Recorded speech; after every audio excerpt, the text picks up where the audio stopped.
Hey guys. Hi. You're listening to Not As We Planned. So get ready for Honest, raw, unfiltered, unhinged story where we share our advice, opinions, and talk about all the shit that people avoid discussing. We want to point out we are not qualified professionals, although I feel like I am one. and what we say is the advice we would give to our besties. Hola, señorita. Sorry, you're just trying to deafen me. I don't know what is wrong with it. Hola, hola. Can you imagine if they like exits? They're like, oh god, this is the Spanish version. Let's not say French. I like That's all I got, really. Okay, fine. Ciao. Buongiorno. Hi. All right, mate. You're all right, love. Hi guys, welcome back to another episode. Let's have a little catch up. It's my catch up. Do you know what? I had Thea didn't start school till Tuesday, and Milo goes to his childminder on Monday. So we had a mummy and Theo day. That's cute. I love one. I really feel like because we've had time apart this summer, and like last week he was away with his dad, he really craves proper time with me. So sometimes I'll do it like even in an evening, we'll pretend we're all going to bed and put Milo to bed first, and then he stays up with me and we'll just spend a bit of time like building Lego or something. But we got a whole day. So I basically said to him, we could do literally whatever you want. He wanted to go into London. We went to Leicester Square. We did the Lego store. I let him pick like a bit of Lego. We did the M&M store. And then we went to Inamo, which is a restaurant in London. I think there's a couple of branches in London. And like the tables are like interactive and you play games and stuff. So it was really nice. It was like quite nice food for adults as well. So it's just kind of served and you just play. So he loved that. We did ice cream, and then he'd found like a photo booth picture in my room, and he's like, "Mummy, I'd really like to do that with you."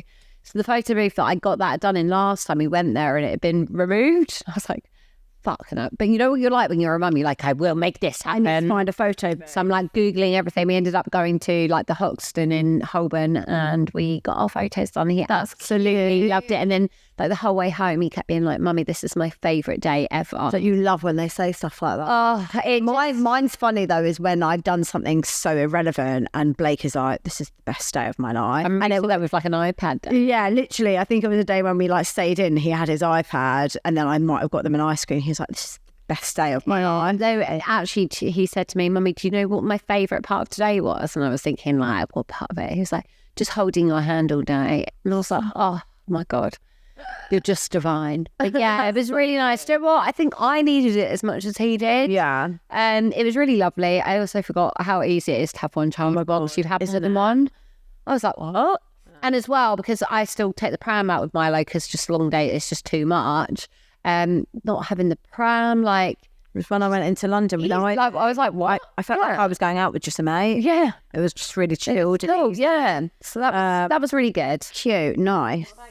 So I actually had some news over the holidays about Blake. I mentioned it maybe like a few months ago that I was getting him assessed for ADHD and autism, and I got my diagnosis so quick, but we did go privately in the end, and it has been confirmed that he has ADHD and autism. So it was, I feel like anyone listening who has a child with, you know, additional needs, I think will really understand that it's a real like bittersweet feeling when you get that diagnosis, because I'm obviously really, I do feel like knowledge is power with these things, and the more I learn about what He's access to things. Absolutely. Access things. And at the same time, it did make me sad. Like I did like have like a proper cry when I found out. I think it's just like, I don't know, a mix of emotions. I think sometimes then I like look back and think about maybe ways that I've sometimes not handled myself well with his behaviour, realising that like he's not being naughty or badly behaved. He can't help it. And I sometimes sort of like then really put that guilt on myself, and I'm like, oh, I handled that in a bad way, or I haven't been sensitive enough to that. And then I think it's also that relief of, okay, he hasn't been behaving that way because of something like a divorce. Yeah. Or do you know what I mean? Yeah. Like, he is, and also a diagnosis doesn't define your child. He is the same child and amazing boy that he was before 5 minutes before I found out that stuff. But so now it's kind of just processing it all, having a meeting with the school, going through things that I'm going to need to like put in place to help support him.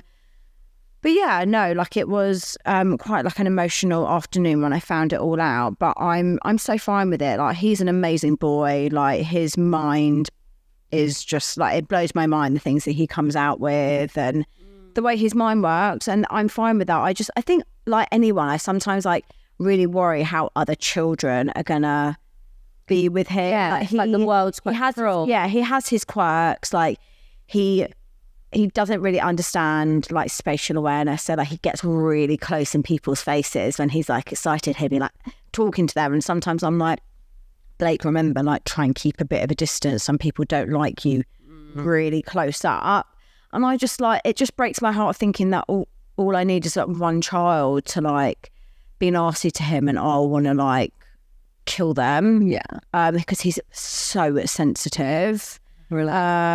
But yeah, so it's just now, I guess it's another journey or something that I need to adapt with. I called his dad and told him, and it was literally like I told him that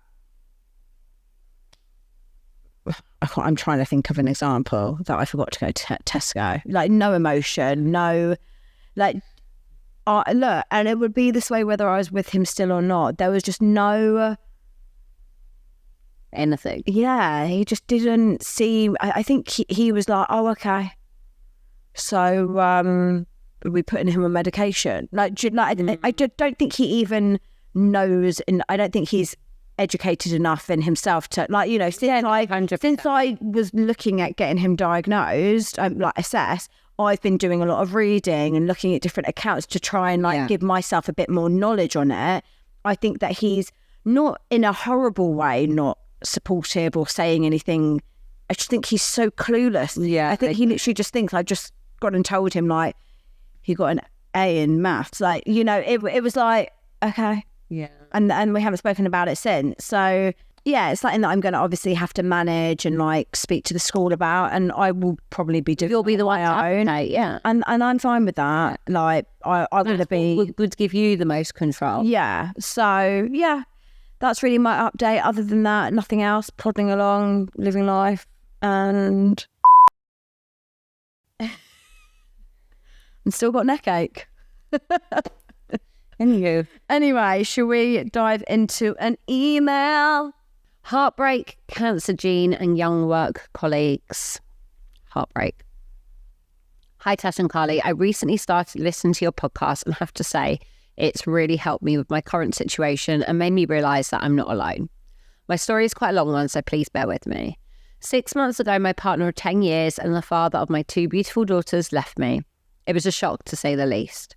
Although we'd had a tough year, I never thought he would leave me or his girls and that we would work through everything that life threw at us. How wrong I was. Last year was probably the hardest year of my life. Me, my mum and my 2 sisters found out that we carry the BRCA gene. It's funny, I'd literally just got in the post Your thing, yeah. to test. Which increases the risk of breast and ovarian cancer quite significantly.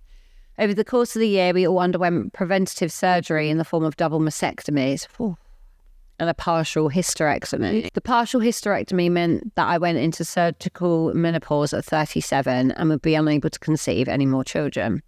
I had made the decision that I didn't want any more, but having this choice taken away from me was hard. I can really understand why. Add this to the fact that I may have passed the gene onto my 4 and 5-year-old daughters. My sisters and mother going through the worst year of their lives, and you can only imagine what was going through my head. Following my mum's partial hysterectomy, we found out that she had ovarian cancer and that she needed chemotherapy and a full hysterectomy. This was devastating for us as my family are very close and she is the head of my family. My mum finished her chemotherapy just before Christmas and we managed to have a lovely Christmas with all the family. It was amazing and me and my partner felt closer than ever, or so I thought. Then he left, saying he didn't love me anymore. I stupidly begged and pleaded with him to stay and that we would work through it. But he just kept saying he didn't want to try. I allowed him to have the girls at what was our house as he was staying with his mum. I would go out so he could spend time with the girls. Telling them was the hardest thing I've ever done, but I'm so proud of myself for holding it together for them when inside I wanted to go to sleep and not wake up. I told my ex this in a long message and he never replied. The mother of his children was saying she wanted to die and he didn't reply. We rented a house as we couldn't afford a deposit on a mortgage, and when he left, he bought a house 3 months later. So he'd obviously been secretly stashing money away whilst we were together. I'm still, Disgusting. it's just putting himself first, isn't it? I'm still living in the house with my daughters, but I'm unsure how long I'll be able to stay, as I had to give up my job due to the horrendous panic attacks and severe depression, which I had never suffered with before. I was in such a bad place. The thought that I couldn't give my girls a 2-parent family and keep their family together broke me. The next part of my story nearly finished me off. Every day before picking the girls up from school or nursery, I would park at the school and walk to the local shops. My ex knew this.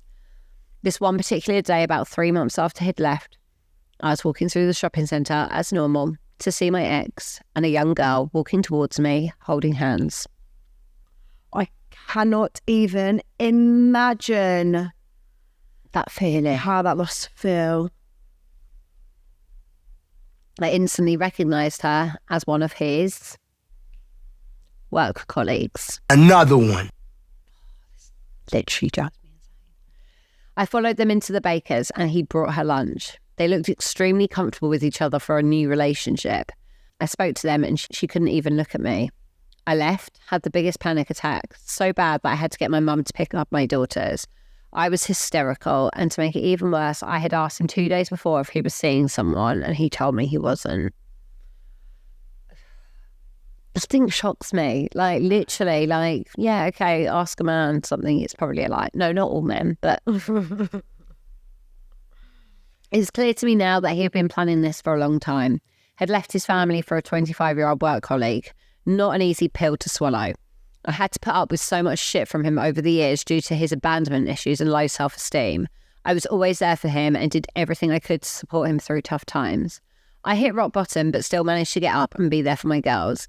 They saved me and don't have a clue. If it wasn't for them, I would have ended it long ago. Struggling with my mental health is something that's new to me, but with medication and therapy, I'm in a much better place. Not quite there yet, but things are looking up.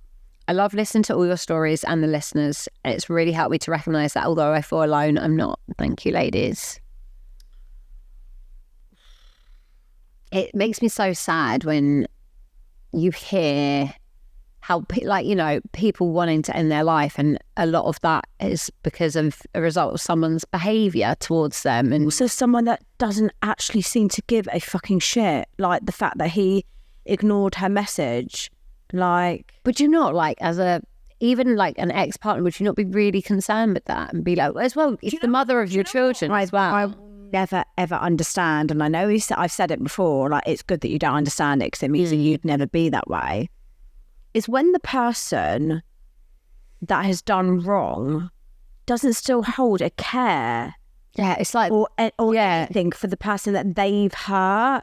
Like, I can understand, and someone then that's they've been got like, trained yeah, to be like, I don't care about him anymore, he's dead to me.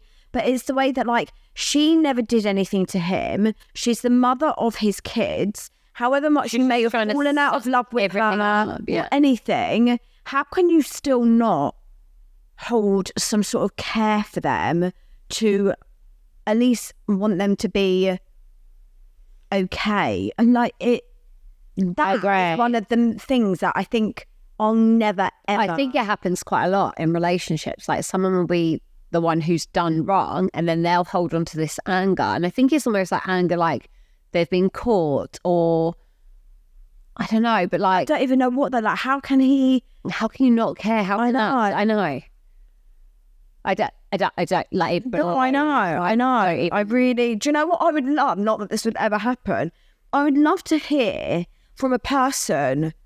I'd love to hear, like, understand from them, like, what, someone that's, obviously we had that email in from that ex-husband and he massively, like, held accountability. So he wouldn't be one of those people. He really still cared about her. But I would love to hear from someone. And obviously no one's ever going to openly write and be like, hi, I cheated on my wife and now I, like, literally don't give a shit about her because, to be honest, I only think about myself. Like, I would love to know what goes through their mind to allow them to think it's acceptable and okay to treat another person like that they've spent their life with, that they've shared love and had children. And look, you're doing the right things. You've obviously gone to the doctor, you're on medication, you're seeing a therapist, like, good for you. You're really doing the work, you're thinking about yourself and your children only, like we have said, and it's no different. Like, he is not going to be an amazing partner to this other woman. Might be for a bit, you know, that honeymoon period, like showing your best version of yourself. But if he's capable of doing that to someone like you, then he's going to be capable of doing it to someone else. And you've just got to take each day, do right for you and your children. And if you ever want to find someone else, you now know what you don't want, what you do want, what you'll put up with, what you won't. And you'll find someone that values the person that you are, and it's his loss. And it's the same with all these situations, and it's frustrating. Like, makes me want to like bash their head against the wall and be like, hello, like, do you have any fucking humanity in you? So it just baffles me. It really does. That's one thing I'll never ever understand, and don't want to. But yeah, anyway. Okay, this is called Divorce 2 days before embryo transfer. Hi ladies, I got in touch a little over a year ago because I was struggling in my marriage. This month we started IVF after having 4 years of no success. This was a joint decision. On Friday I had my egg collection, which also happened to fall on our wedding anniversary. Not a word was said on the way to the clinic, but he sent me a text with his sample pot saying he's excited to meet his baby. After the procedure they discharged me and I got straight into the car. The car journey was difficult as I was in pain, but he had got me flowers and pastries to cheer me up. Arriving home, I went straight into the house. So he didn't go with her. He did, by the sounds of it. Once he was through the door, no. He did. Oh, he started, fuck you, you're ungrateful, this is fucking bullshit. He wants a divorce and doesn't love me and doesn't like me. Wait, go back. From what to what? I don't know. No, I don't think he went with. Do you? Look, think about it. Not a word was said on the way to the clinic, but he sent me a text with his sample pot saying he's excited. Why did he send her a text? But they're in the car together. She never said that. She said, on Friday I had my egg collection. Why would they not go? After the procedure, they discharged me and I got straight into the car. The car journey was difficult as I was in pain, but he got me flowers and pastries to cheer me up. Arriving home, I went straight into the house. No, so if she got... once he was through the door. Yeah, I think they were together. Okay. And everything was fine. Everything was fine. But she was uncomfortable in the car. And then as he got through the door, fuck you, you're ungrateful, this is fucking bullshit, he wants a divorce, he doesn't love me and doesn't like me. I said nothing. I picked up my bag and walked back to the car. He's thrown the flowers on the ground and trampled on them. Sorry, is he 5? What the fuck? I drove to my mum's and received a message to say that if I transplant our embryos, I'm breaking the law because he doesn't want them. So, but I'm so confused what's happened. I'm hormonal because of the medication, but this is something I can't get my head around. Neither can we, babe, and I'm not fucking hormonal. Where do I go from here? How do I rebuild my life? I have no job, nowhere to stay, but I can't go back. Please tell me this gets better. I haven't replied because I'm still in too much shock. So she sent this to... She hasn't replied to him yet. I need more. What the... I can't understand what's triggered him to be like... There must be someone else and he's been given an ultimatum or something. That there is no way that he has gone with his wife. I'm so confused. This is erratic, like... batshit crazy behaviour. I'm sorry, it is. Like, also, like, can we just, like, any kind of human who has any kind of empathy, your wife has just gone through. I think we can agree that these people aren't I've just I have no words. I'd like I'd really like an update because that was actually emailed on the 25th of August and she never replied. So if you were hearing this, please can you let us know what's happened? Look, I mean, Yeah. I don't even have any words right now. I'm Surely, oh, so that was for the egg collection. Yeah, you can't use an embryo without both the permission. That's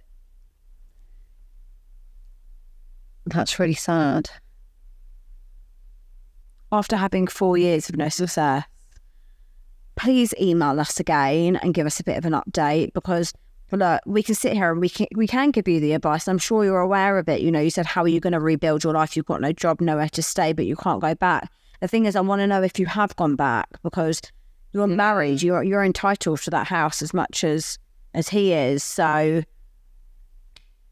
I'm speechless a bit, to be honest. Are you not? Can you imagine going through something like that and having that, like, sitting in the car and then that happening? That something's got to stay that behaviour. Who tramples on flowers on the floor? I'm picturing like a little kid like stamping on the ground when they're done to it. Poor flowers. Okay. Confused. Hi, I just started listening to your podcast and feel like it's really helping me. I've been split from my daughter's father since April, and it's been a roller coaster. I believe he is narcissistic and didn't treat me very well in our relationship. He had a drug problem and would leave me and my daughter at home and not speak to me for days, and then return and somehow blame me.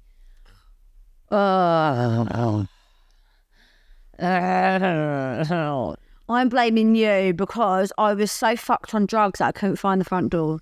Honestly, I adored him and put up with way too much in the end, and it was actually him who left me. He very quickly got into a new relationship with someone from the circle of friends he was hanging around with. However, he came back to me on 2 occasions, claiming he wanted his family back, but then went back to her. He moved away but didn't tell me, and it was with her. I found out from someone as they were on their way there. He visited briefly a few weeks ago, and when he came round to see our daughter, he was making flirty comments and saying, "Oh, you still love me," and comments like, "Wow, look how well you're doing. You're going to the gym, the house is all cozy, the fridge is full. Why couldn't it have been like this when we were together? Because I'm obviously thriving without you." He then said he wasn't going back to where he moved and he was going to move back. Anyway, he never did. He went back. We've been getting on for our daughter's sake. He FaceTimes her daily, and I know I need to be in contact with him for our daughter's sake, but honestly, I'm finding it so difficult to move on. He often calls just to talk about how difficult things going on in his life are, even slate his new girlfriend. The ick. They've had very eruptive arguments, and when she's drunk, she often hits him, and he claims she's the most insane person he's been with and only gets like that when, she's the most sane person he's been with and only gets like that when she's drunk. Honestly, it sounds like they're destined for each other, to be honest. He said he's not bothered about me not wanting her around my daughter, but he misses his daughter and it hurts him seeing families together.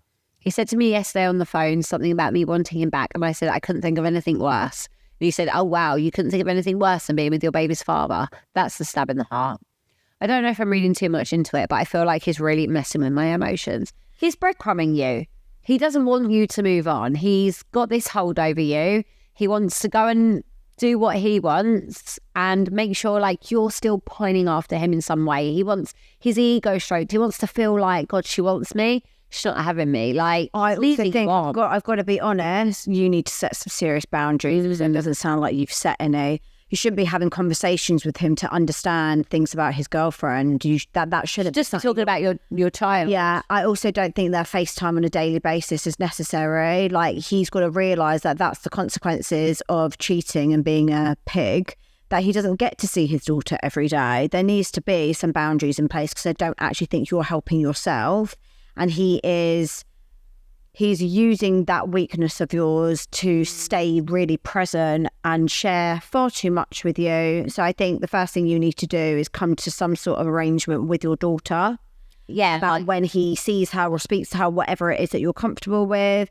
And then you need to set some very, very firm boundaries with yourself and let him know that moving forward, you are only to talk about the children. Can I just say, like, anyone looking for help in how to articulate things like this to your co-parent, I cannot recommend enough following Legally Nikki.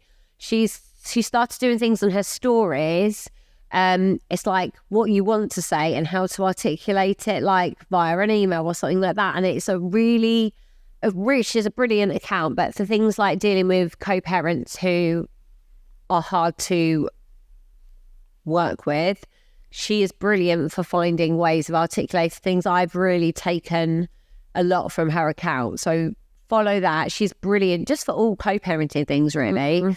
She's like a legal professional as well. It's all very legit. So highly recommend that. But it's the boundaries 100%. And also, like, when you're fully decided you don't want to be back with him, so you don't, like, what you need to say in those situations is, I don't think that's a necessary conversation we need to have anymore. I'm here to discuss our child, and that is literally it. And that's what it needs to be. Yeah. But yeah, you will move on. And I think once you've got those boundaries in place, once you feel a bit more in control of the situation, you're not allowing him to intrude into those like emotions personally. And you've made that very clear. I think that's when you'll allow yourself to move on. Like, you do you, start focusing on yourself, try and do the proper work on healing. And then eventually, if and when the time comes you want to meet someone, like, that'll be another load of boundaries that you'll have to set. And you will meet someone who will treat you with respect, because this man sounds like an absolute waste of space.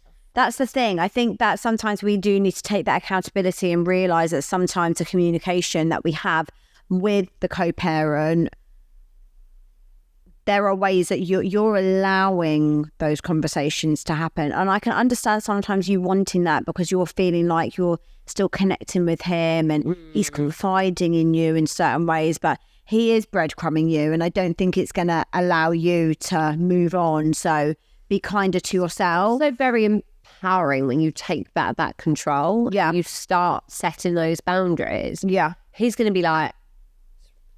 And don't be surprised if once you set those boundaries, he really, really tries to push on them, because he won't like... It will also look like you're moving on and healing, and he will try and push down those boundaries. And you've got to take some responsibility and realise that if you want to feel better and move on, you've got to keep those boundaries up. Okay, this is called advice needed urgently. Sorry, am I bringing you up, puzzle? Sorry, Kylie's just having a little nap. Sorry, gone through a bit of a sleep regression recently. Okay, hey girls, just want to firstly say that since I found your podcast, I've not stopped listening. I related to so many of the topics and think that you guys are doing an amazing job at helping a lot of people. Thank you. I'm hoping that you guys can get a chance to read this out and hopefully give some advice, because I'm currently just in a loop of feeling good and then going backwards.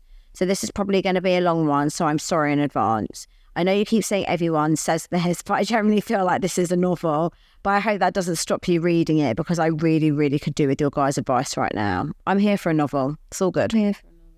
So I'm currently 6 months down the line after my separation from my son's father, and we were together for 4 years minus a week. So after 2 years of being together, me and my partner decided that it was the right time for us to start trying for a baby. We'd been together 4 years prior to this relationship for 8 months, and we rekindled 4 years later and both agreed that it was the case of right person, wrong time, and that since the first time we had both grown a lot and we were so ready to be together forever.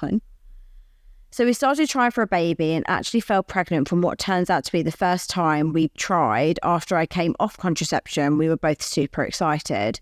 Fast forward 9 months, I gave birth to our amazing son, and we were both so happy and ready to start this new chapter of our life. About 4 months down the line, I started to really struggle mentally with being a mum and all the new emotions that come with that. We were also struggling financially with the rental prices, so we decided to move in with my parents and actually start building our own house. Once we moved in with my parents, we were paying really cheap rent with them. They live in a really tiny town in the middle of nowhere. And my partner and my dad were building what was going to be our first home. Fast forward to the beginning of 2024, we had just previously gone on holiday together without the baby, and I really thought that it was important that we had some one-on-one time, as we never got to do a baby moon. I found that with our relationship, there wasn't much intimacy and there wasn't much love or affection or any of that type of thing. Looking back now, I wasn't really happy in the relationship. I actually spoke to him in November 23 about potentially splitting up, as I was not happy and didn't see myself marrying him. His response to this was to tell me that I would be a terrible mother if I set up our family, and he would never do that to our son. I felt horrible and was basically guilt-tripped into staying. He also went behind my back and told my parents what I said and made me look like a horrible person to them, and they were not happy with me. I hate when they get other people involved. But her parents, Like, yeah. fucking prick. Also, not being funny, my parents would back me. Yeah. They'd be like, okay, if you're not happy, that's fine. Yeah. From this point, I have to say, I went down a slippery slope of starting to drink a bit too much. I was not present all the time in the relationship, and I have to say I really struggled mentally. I went into a dark hole, probably in the worst place I'd been in my life in a long time. I now know that I was struggling with postpartum depression, and I did have suspicions about it, and with my history, I was at a very high risk for it. But my partner would always tell me that it was wrong of me to blame it on something, and that that's just how I am and I need to fix it. So I started working on myself. I didn't have many friends in the little town that we were in, so I went onto a mum's Facebook page and actually met a girl who seemed to be in a similar situation to me. She had a baby that was 2 months younger than mine. She was with a partner she wasn't really happy with. She was struggling being a mum and didn't have many friends around either. We instantly clicked and we were speaking on Messenger for about 4 months before we actually met. When we did meet, it was like we were made to be friends. We had so much in common. We were related to each other on so many levels. I thought this was one friendship that was going to be a long-term one. I have a really bad feeling about that. Oh, no, it's giving me anxiety. After about 2 or 3 times of us hanging out, I really wanted to introduce her to my partner because he is the complete opposite of me. He's an extrovert. He gets on with anyone. And I really wanted her to meet my son as well. So I introduced them all. After that, every time I would go and see her, my partner would always want to come along. Oh, bloody hell. I didn't think anything of it at the time. I was just kind of grateful that I had a partner that got on with my friend and a friend that got on with my partner. Yeah, got it on. We were hanging out pretty much every day from that point. She would badmouth her partner a lot. She made me feel really bad for her and her relationship, and I would always encourage my partner to help her out with her baby when she needed it while I was looking after ours. What a mistake I made. This isn't your mistake. It's not your mistake. Anyone should be able to be put in a situation with another human who may be the opposite sex and not fuck them. Every time she would hang out with me and my partner, I'd always express how happy I was that we could all hang out together and I didn't have to worry about leaving them two alone. And it wouldn't be awkward or even anything happening. I trusted them both immensely. She would come round to our house and even hang out with my parents who really loved her, and we met her parents who really liked us as well. So weird. I'd always talk to her about how grateful I am for the father of my children and how he is an amazing dad, how he helps me out so much. I would even confide in her about how I thought I wasn't good enough as a mum and wasn't doing enough. Fast forward a few weeks and her parents needed some work doing at a house. So I encouraged her to ask my dad, who is a builder, to go and do it. So he started working there for a week. My partner really wanted to help my dad so he could go after his job around to her parents' house to help my dad out with the work. I wasn't too keen on the idea because I missed my partner when he was at work and it just made his work days even longer. But I knew my dad really needed the help, so I was happy for him to do this. After a couple of days of them working there, I found out that she had broken up with her partner and was moving back in with her parents. Oh, fuck. This is like it would make a good novel, to be fair. I found out through my parents she didn't tell me. And I later found out she even told my partner before she told me. I felt so bad for her because I couldn't imagine being a single mum and not having my partner there to help me. So after work, I dropped off a big care package for her, sent her a big long message telling her how amazing she was and how grateful I was that I met her. A couple of days later, I wanted to go around to see her, but I told my partner that he didn't have to come as he was at work the next day. He was adamant that he wanted to come, so we went round and we all hung out. The next day I got a text from my partner saying that her and her mum had said that they want me to leave the house because there's too much going on and they were too stressed. I thought it was a bit weird considering he was coming back around in the afternoon to finish the work. So I was going to go home with him, but instead she dropped me home. She dropped me home and just had to sit and wait at home alone while they all hung out at her house. Only a couple of days later, I woke up to do the night feed for our baby boy. I had this weird feeling in my stomach for some reason, which I now know was my gut feeling telling me what I needed to find out. So I checked my partner's phone and I saw a text message to her explaining that he had spoken to my parents and that they agreed that he needs to talk to me and it was up to me whether he stayed living in our house or if he had to move out. This was at 2 a.m. in the morning. I'm not very good at sitting and thinking about situations when I find out things. I'm very impulsive and I need to know answers. Right. So I ran to my parents' room, woke them up and asked them what this was all about. They said that the night before he had sat them down and told me that he wanted to leave me and he wasn't happy anymore. Why are you telling the parents? Why did the parents not tell her? What? No, what? My dad had a weird suspicion that there was something else going on, so he looked him dead in the eyes and asked if this had anything to do with this new girl. He looked my father in the eyes and said, "No, I'm just not happy." There was no other text messages, just this one, and it had kisses at the end, which I thought was a bit suspicious. My parents encouraged me to wait until the next day to bring it up to him and ask what was going on. I couldn't wait, so I went back into the bedroom and woke him up and asked him what was going on. He told me that they had actually been speaking for about a week and they just got each other and they were helping each other through similar situations and they were just good friends. He had told me he wanted to leave me and my heart just dropped and I felt physically sick. I couldn't shake the urge that there was more to the story than what he was telling me. I kept asking him if anything had happened between the two of them and he kept saying no and telling me that he would never cheat. He got up and left the house at 2 a.m, leaving me with an 11-month-old baby a week before his birthday. I had no idea where he was going as he had no car. He didn't know many people around, but he was adamant he wanted to leave. I stayed awake all night going through every single thought. My head was racing. The next morning I called and called him and he wouldn't answer his phone. I kept texting asking him to come back to talk to me and he refused. He said that he would come back later and that we didn't need to talk about anything. I then messaged the girl asking for her to return some stuff of mine. I didn't tell her I knew anything, but she started getting a bit catty with me. I said that I was being rude to her and that this was all my fault because I forced them to be friends. I didn't really know what she was talking about, but I knew there was something more to the story. So I went onto his MacBook because I knew that they were sending iMessage, but all the texts had been deleted. I opened his Messenger app on his laptop and found what looked like about 2 weeks worth in conversations, sending kisses, calling each other cute nicknames, talking about how they were going to cuddle on the sofa, let's be together, even bad-mouthing me. Oh. He admitted in the text that he lied to my parents, even spoke about that they're going to get the story straight because they didn't want to be caught out in their lies. This was when I realised all my suspicions were right. They would tell each other when the partner had gone to bed so that they can text. He would go and sit in the toilet for what felt like hours, which I now know is because he was texting her. I called him up. I relate to that so much, the toilet thing. Oh, Chart, this is intense. I called him up and told him I knew everything and he seemed shocked at how I did.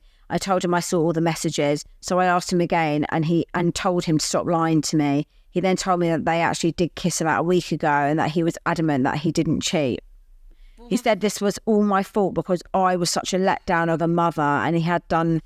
and Fucking hell. And he had to do everything for a kid, so he never came home after that. He had arranged a new house to live in and that was it for us. He didn't have the balls to come and have a conversation with me to explain exactly what had happened and why.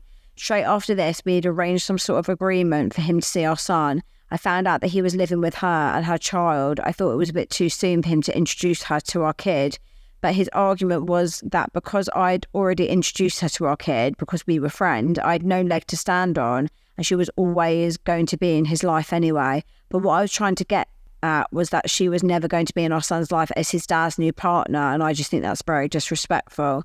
Looking back on our relationship, he was very toxic. He knew about my eating disorder, he knew about my addiction problems, and he failed to get me help or even talk to people like my parents about how they can help me. He enabled me to turn into this horrible person that he perceived me to be, and he never really helped lift me up. He would always drag me down. I always thought that because we had already been together once, that we were destined to be together since we found a way back to each other. I can really understand that because there's something so special and romantic about that. You know, it's like that fairy tale of like, oh, we didn't work out and then we grew up and found ourselves and we're back together. This must be fate. Do you know what I mean? Yeah.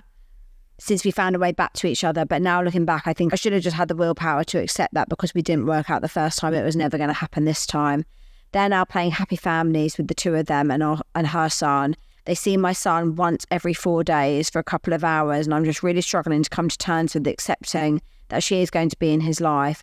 I think she's an absolutely horrible person. I don't think she has any moral. She definitely has no respect, and I don't really want her to be around any child.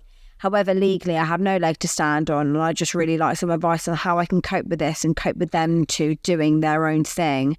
I'd also like some advice on how to deal with the guilt that I regret him. I regret being with him, but I do not regret our son for 1 second. I think he is my guardian angel. He was made to be with me, and he's lifted me up so much, made me feel like such a better person. That doesn't help me fight the fact that I really wish I'd never got back with his dad in the first place. I really appreciate any help that you guys can give me. I think you guys are doing amazing jobs, and I really respect your guys' advice and opinions. I think I just want to touch on that last bit about the guilt of like feeling that regret, because that's something I really resonate with. Of like, I think when someone's hurt you in that much, you don't look back and like, I wish I'd never met them. Like, I wish this, I wish that. But what you need to focus on is all the things you've learned from it. And you might still be too early to be able to physically do that yet. But I promise as time goes on and as you begin your healing journey, you're going to be able to look back and you're going to be like, these are the things I learned from that relationship. I no longer look back at my relationship or my marriage with regret, because again, like you, I have 2 beautiful boys out of it. And without them, God, like they're the same. Like, I believe they're my little guardian angels. They're the things that pulled me through my darkest days. But I am so glad I know what I know now. I feel like I've gone through an enormous amount of growth mentally, spiritually. I just feel like I've really matured the last year because I've had some hard lessons to learn. It's taken a lot for me to get to where I am. But I can't look back and regret it, because actually if I hadn't gone through any of those things, I wouldn't be where I am now.